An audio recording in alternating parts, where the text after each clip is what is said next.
Okay, it's been a very interesting 2 weeks, with the COVID issues we've dealt with the game cancellation and having two straight, off weeks. We're looking forward to playing at home, looking forward to playing Tennessee.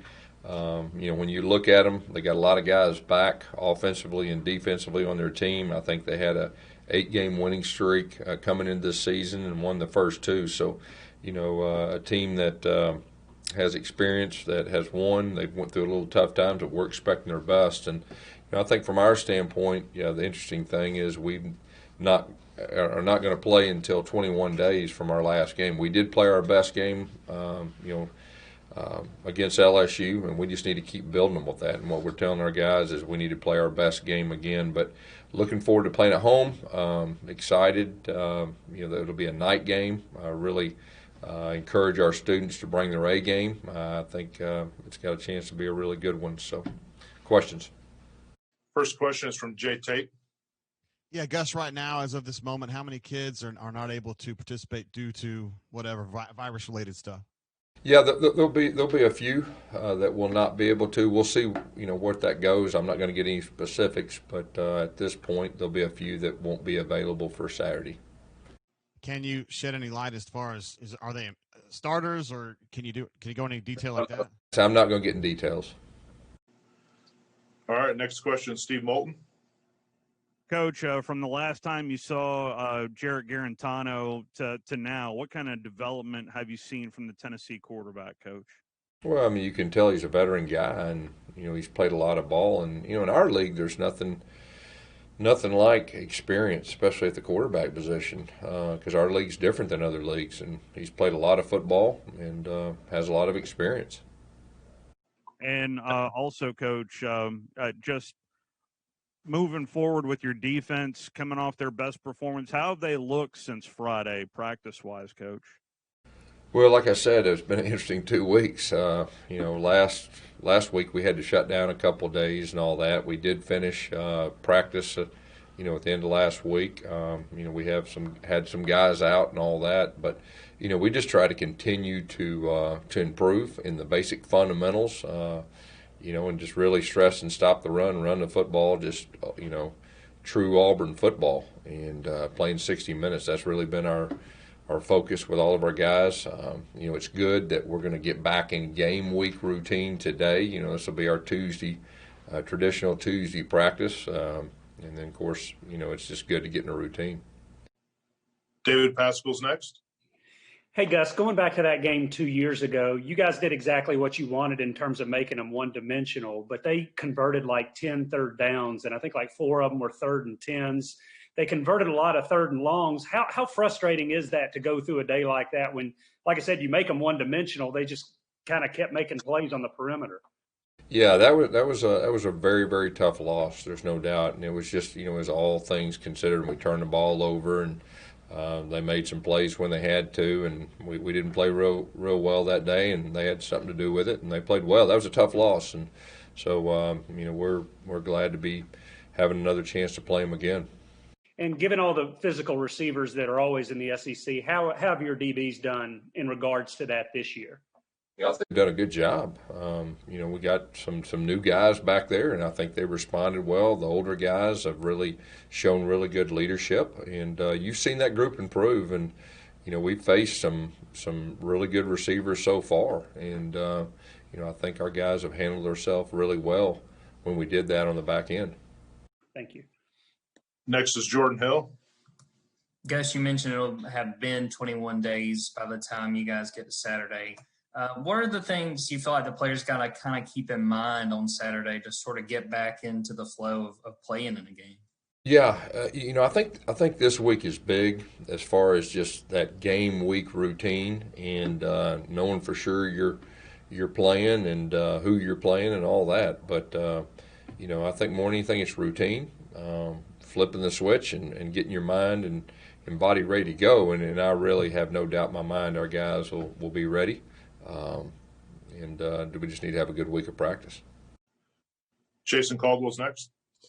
Gus, you talked about obviously this week having to get some different guys prepared, especially on defense. When you look at it How much of a challenge is that when you could potentially be facing three different quarterbacks? Does that up the ante a little bit for those guys on defense? Yeah, I mean, I think so.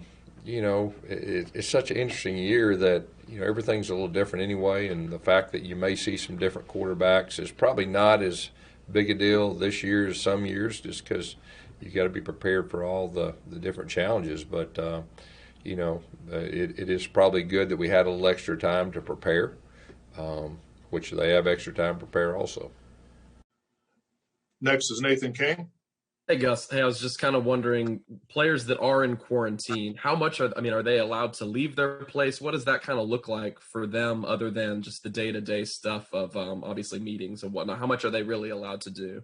Yeah, they're in quarantine. I mean, they're pretty much by themselves and just making sure everything goes well and, trying to keep those guys as safe and healthy as possible.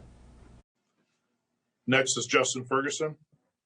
Hey guys, the last time y'all played against LSU, defensive line stopped the run, got to the passer a whole lot more.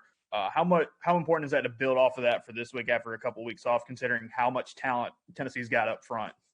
You're exactly right. They are talented. They have some experience too, up front. So we'll have to continue to do that. You can turn the film on. You can see they're very talented up front. So, that's just part of building each week, and the uniqueness of not playing 21 days in the regular season. I mean, that's a different deal. But, like I said, practice-wise, you got to continue to stay sharp and keep building upon, your last game.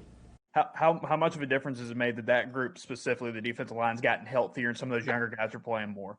Yeah, there's no doubt. There's nothing like depth, especially when you're playing conference games in this league. And we are getting a little healthier, and some of the young guys are starting to get more experience. I told them the other day that all of our young guys are no longer freshmen in my mind. They got 6 SEC games under their belt, and so we just need to continue to grow.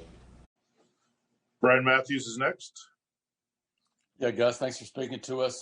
How much did you guys have to prepare for the possibility of playing a different team through Monday night? And do you feel like you already have game plans ready for Alabama, Texas A&M, and Mississippi State if you have to switch up?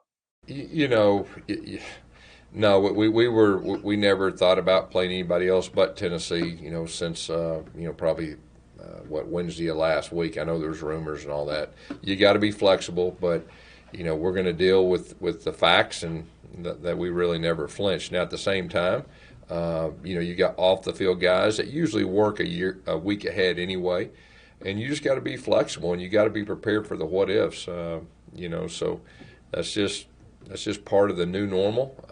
The teams, I've said this all along, that adjust and adjust and stay focused and not get caught up in all the stuff. I think they're going to have an advantage, and so that's really our mindset, what it's been. But we've not put our focus on anybody but Tennessee since early last week.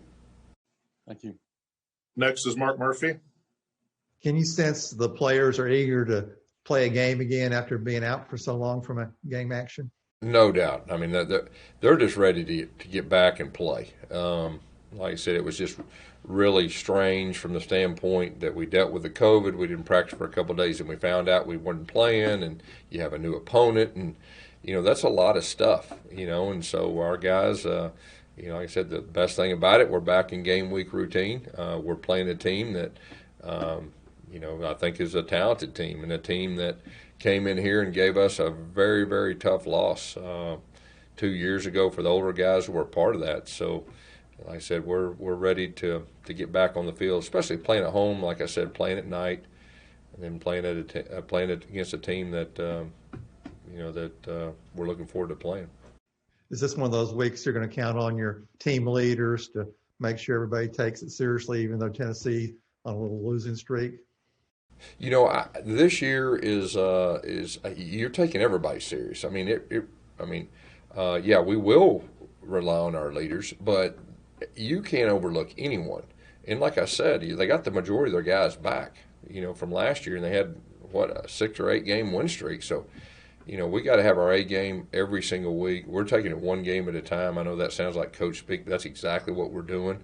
We have respect for them. Like I said, 2 years ago, they came in here and knocked us off. And, So this is the next game up. And like I said, we played our best game 2 weeks ago. We got to keep building upon it, and it's really as simple as that. And so I think our guys will not be overlooking anyone and be ready to play. Thanks. Follow up from Jordan Hill. Guys, Tennessee's run game has been one of their strengths, and they've had a couple of running backs that have stood up and kind of led the way for them this year. What stands out to you about their run game? What's that challenge going to be like for you guys, especially after y'all played so well against the run against LSU? Yeah, well, we just talked about they got some talented guys up front. The running backs run hard. It looks like they're committed to the run. A lot of games, you can tell they're very, very committed to the run, and I assume they'll still be the same way against us. So I think that'll be a big key to the game on stopping the run. Steve Moulton. Coach, from the last round of COVID test, did you have any positives? No, we haven't. How comfortable do you feel moving forward with you mentioned it last week in particular of kind of getting back into a rhythm and feeling comfortable moving forward, Coach? Yeah, how comfortable? I don't know if anybody can say they're comfortable. I mean, just from the standpoint, I guess the good thing is we actually experienced a very, very similar thing in fall camp. But, you're in the middle of the season. And so I don't think there's any such thing, at least from our end, as far as feeling comfortable. I mean, each time you test, you're just hoping that everything comes out okay so you can have your players available. So, but I don't think there's any such thing right now as being comfortable. We've got two more. Our first is from David Pascal. Gus, I know you were asked Sunday night about game number 100 that you'll be coaching in. Just curious what you thought about how difficult that is just to reach that number when you think about a coaching change this week at South Carolina and Tennessee, the team you're playing. Philip Fulmer would have been their last one to reach 100, and that was 12 years ago since he's been coaching. So just how tough it is to reach that number. Yeah, I mean, when I think of it that way, I mean, just how blessed I am to be the head coach at Auburn and how many great players that I've been able to coach and, win some football games. So just real blessed and real honored and looking forward to coaching the 100th game. Our last question is from James in Oregon. Actually, I had a legitimate football question for you. This is going to be a good one here. No, I'm working on something unrelated, but I did have to actually come to you, believe it or not. Working on something in the RPO and the origins of the RPO. Obviously, I know of the pop pass in 2013 Iron Bowl, but what was your origins with it? When did you first start using it? Yeah, that particular play you're talking about, I think we started running like the triple option version in like 2011 when I was a coordinator here, and then we went to Arkansas State and tried to build upon it, and then 13, obviously the big play that really kind of I think changed a lot of things was the one in the Iron Bowl with 30 seconds left, and it was just the triple option version. It wasn't like a RPO as far as staying in the pocket and progressing. It was just the triple option where you can give it, you can keep it, or you can throw it, and so really that's that particular play and the origin of that. Do you remember when you were first exposed to whether it be the triple option version on that pass or the pop pass or on RPOs in general, where it kind of comes from? I don't know. All I can speak for the particular play that we started running in 11. I don't know. You probably have a better idea of that than I do. Well, I'm working on something on Joe Moorhead, so I was looking on his background and experience. He talks about doing something at Akron in 06, so I was just that's why I was curious.